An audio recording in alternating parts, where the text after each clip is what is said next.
drummer. Okay, good evening, batchmate. So, thank you dun sa mga nakarating. Tapos, gusto ko lang pasalamatan personally yung talagang sobrang ikaw, Lani. Yung talagang sobrang nag-effort. So, si Cindy at saka si Joy, palakpakan naman natin sila. Sila yun ang hold up sa Facebook sa mga batchmates natin sa abroad na kahit tumatanggi na yung mga batchmates natin sa pilitan. So, kaya naging successful to.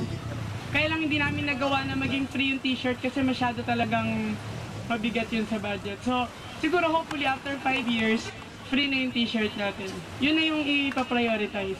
So, may hinanda kaming food dyan. Tapos later on, may games, tsaka may live band tayo. So, yung mamaya, pag after nung band, pwedeng kumanta din yung mga gustong kumanta.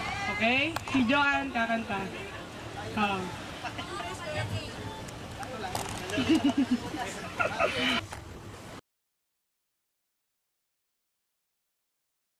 Ulit kami nagkita-kita after 10 years. So, hopefully mag-enjoy po kaming lahat. Then, sa lahat po mga bagong dating, maraming salamat po sa kasing day po sila dito. Then, thank you din po sa food. Thank you po sa lahat ng biyayang binibigay niyo po sa amin sa araw-araw. Maraming salamat po. In the name of the Father, and of the Son, and of the Holy Spirit. Amen. Okay, good evening, batchmate. So, thank you dun sa mga nakarating ni Joy Salvador. Tapos, gusto ko lang pasalamatan personally yung talagang sobrang ikaw, Lani.